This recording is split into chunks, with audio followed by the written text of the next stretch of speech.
Space Shuttle Challenger. Liftoff from a freezing cold Florida to the cheers of the young students of the first ever U.S. teacher astronaut. Moments later, a massive explosion. The cheering stops. January 28, 1986. 11:38 a.m. Millions of Americans gathered around televisions, cameras rolling, hearts swelling with pride. This was supposed to be NASA's greatest triumph, a moment that would inspire an entire generation. Instead, in just 73 seconds, America watched its heroes die on live television. What if I told you that some of the crew were still alive as they fell toward the ocean? What if NASA engineers had been screaming warnings for years, only to be silenced? What if the disaster was so predictable that one engineer wrote a memo saying it would cause the loss of human life 6 months before it happened? This is the story you weren't told about. This is the truth about Challenger, and once you hear it, you'll never see space exploration the same way again. After Neil Armstrong stepped onto the moon in 1969, America owned the heavens. But by 1972, something unexpected happened. The public got bored. Moon landings became routine. Congress started cutting NASA's budget. The agency that had achieved the impossible was suddenly fighting for survival. NASA's answer was revolutionary. Build a reusable spacecraft. Not a one-time rocket, but a space truck that could launch dozens of times per year, carrying everything from astronauts to military satellites. They called it the Space Transportation System, the Space Shuttle. But behind the gleaming promotional videos was a terrifying truth. NASA had been forced to build their dream machine on a nightmare budget. The most dangerous compromise involved the solid rocket boosters, 2 massive cylinders that would provide the raw power to escape Earth's gravity.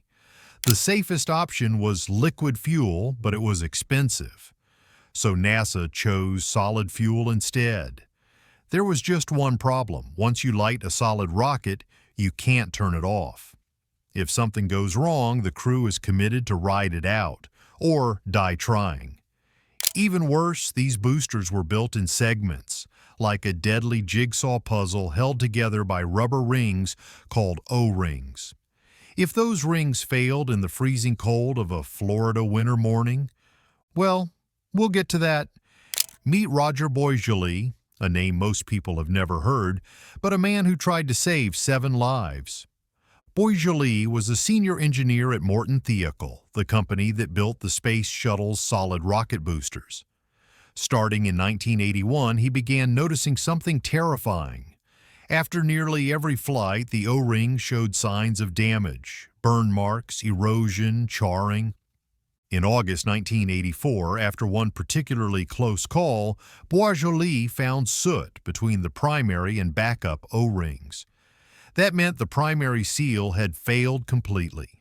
Only a backup ring, a backup that was never supposed to be needed, had prevented a catastrophic explosion. So Boisjoli did what any responsible engineer would do. He wrote a memo. Not just any memo, a crystal-clear warning that if the O-ring problems weren't fixed immediately, the result would be the loss of human life. That memo circulated through Morton Thiokol's management. It reached NASA officials. It crossed the desks of people with the power to ground the entire shuttle fleet until the problem was solved. And then, nothing happened. Why? Because NASA had painted itself into a corner. They had promised Congress 24 launches per year. The military was depending on them. School children were excited about their teacher going to space. Every delay was a political embarrassment, a budget threat, a public relations nightmare.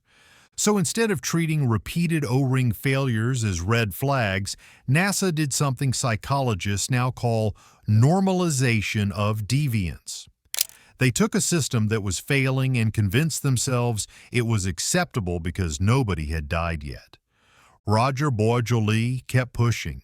He showed charts, flight data, temperature correlations. He begged his supervisors to listen. Other engineers joined him, warning that the shuttle was a ticking time bomb.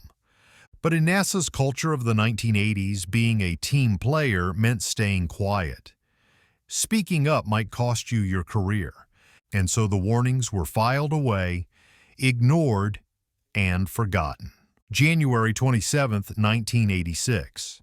The night before launch, a cold front was moving across Florida, dropping temperatures toward freezing, colder than the O-rings had ever been tested.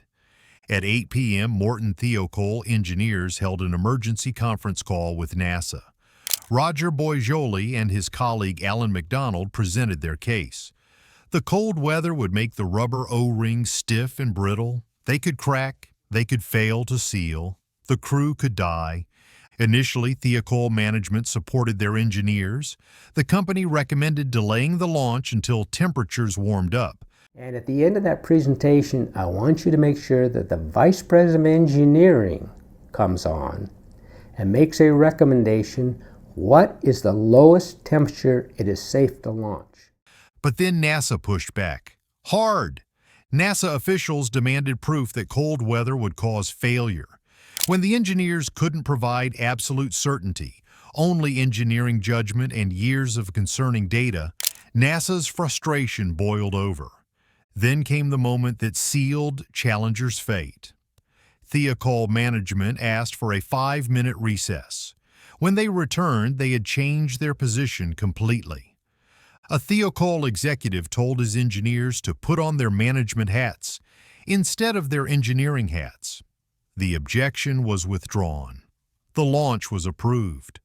Roger Boisjoli later said he left that meeting knowing that Challenger was going to explode. He was right. January 28, 1986, 11:38 a.m., Challenger lifted off into a crystal-clear Florida sky. The crowd cheered, families waved, television cameras captured what everyone believed would be another routine triumph. But 1 second after liftoff, a puff of gray smoke appeared near the right solid rocket booster. The O-ring had already failed. Hot gas was escaping through a gap that shouldn't exist. For 64 seconds, pure luck kept the shuttle flying. A piece of debris wedged itself into the gap, temporarily plugging the leak like a finger in a dam. Challenger rose higher, passing through maximum aerodynamic pressure, everything looking normal to the untrained eye. But at 64 seconds, the makeshift seal failed. A bright orange flame shot out sideways from the booster, aimed directly at the massive external fuel tank filled with liquid hydrogen and oxygen. The flame cut through the aluminum skin like a blowtorch. At 72 seconds, the flame was clearly visible on multiple camera angles. At 73 seconds, the external tank ruptured. The shuttle didn't explode. It disintegrated. The crew cabin broke away intact, tumbling out of the fireball and beginning a 2.5-minute fall toward the Atlantic Ocean. From Mission Control came the voice that still haunts NASA. "Flight, we have a major malfunction." The last words from Challenger's crew had been Commander Dick Scobie calmly responding to a routine instruction. "Roger, go at throttle up." They never knew what hit them, or did they? For years, the world believed the 7 astronauts died instantly when Challenger broke apart. NASA encouraged this belief. It was kinder. It was cleaner. It helped families grieve. But it wasn't true. When recovery teams finally retrieved the crew cabin from the ocean floor 2 months later, they discovered something that would haunt investigators forever. 3 of the 7 personal egress air packs had been manually activated. These weren't automatic systems. Someone had to reach for them, understand what was happening, and turn them on by hand. Someone was conscious. Someone was aware. Someone was trying to survive. Even more disturbing, cockpit switches had been moved from their launch positions. Pilot Mike Smith had apparently tried to regain control of their doomed cabin as it fell through the sky. For 2.5 minutes, 150 seconds, at least some of the crew were alive, falling toward the ocean at 200 miles per hour, with no engines, no parachutes, and no way to call for help. The final cause of death for all 7 wasn't the breakup of the shuttle. It was the impact with the Atlantic Ocean. NASA initially kept these details classified. When they finally released them under pressure, they offered no comment about how long the crew might have remained conscious during their fall. Some truths are too heavy for the public to bear.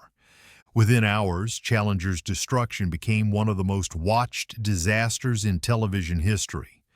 The image of that forked explosion, seared into the minds of an entire generation, played on repeat across every network. In schools across America, children who had gathered to watch their teacher go to space instead watched her die. Teachers struggled to explain the unexplainable. Parents held sobbing children, trying to make sense of senseless tragedy. President Reagan postponed his State of the Union address and instead delivered one of his most memorable speeches. Today is a day for mourning and remembering. Nancy and I are pained to the core by the tragedy of the Shuttle Challenger. We know we share this pain with all of the people of our country. This is truly a national loss.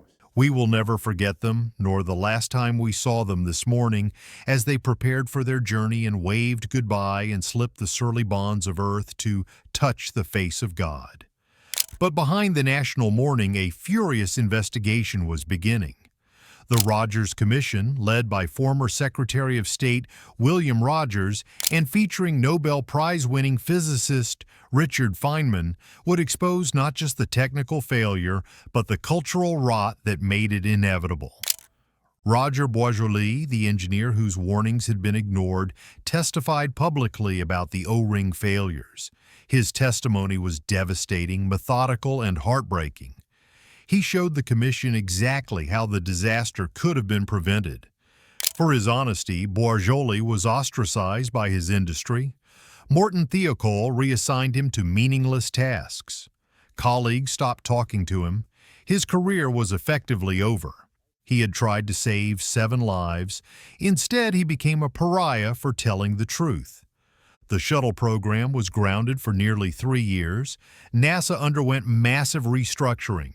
Safety protocols were rewritten.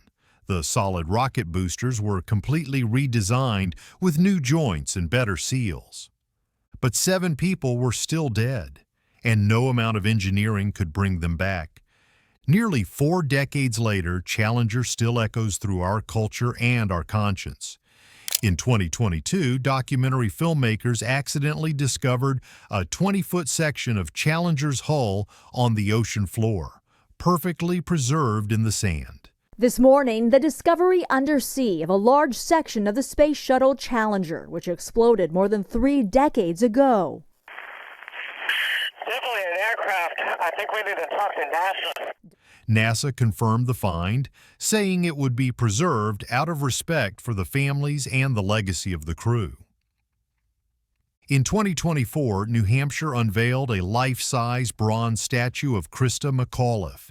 New Hampshire honored the memory of a native hero today, teacher and astronaut Christa McAuliffe. A statue of her was unveiled at the State House. Captured mid-gesture, still teaching, still inspiring. The inscription reads simply, "She reached for the stars." That same year, William R. Lucas, the NASA director whose leadership culture discouraged safety concerns, died at age 102. He gave few interviews in his final years and never publicly expressed regret about the decisions that led to Challenger's destruction. Today's spacecraft, from SpaceX's Dragon to NASA's Orion, incorporate lessons written in the blood of 7 explorers. Escape systems, crew safety protocols, engineering oversight, all bear the invisible fingerprints of Challenger's legacy. But perhaps the most important lesson isn't technical. It's human. It's about the courage to speak truth to power, even when that truth is inconvenient. It's about listening to the engineers who understand the risks, not just the managers who understand the schedule. It's about remembering that behind every acceptable risk calculation are real people with families who love them. Francis Scobie, Michael Smith, Ronald McNair, Ellison Onizuka, Judith Resnick, Gregory Jarvis, and Christa McAuliffe. 7 names, 7 dreams, 7 lives cut short by a system that valued deadlines over safety. They didn't die as heroes making the ultimate sacrifice for exploration. They died as victims of institutional failure, corporate cowardice, and willful ignorance. But in their deaths, they gave us something precious, the knowledge that we can do better. We must do better. Every time a crew safely returns from space, every time engineers speak up about safety concerns, every time managers choose caution over convenience, Challenger's crew achieves a kind of posthumous victory. They reached for the stars and fell to Earth. But their legacy? That soars eternal. If this story moved you, please share it. Subscribe for more untold stories from history. And remember, sometimes the most important thing we can do is listen to the voice saying, "Wait, this isn't safe." That voice might save lives.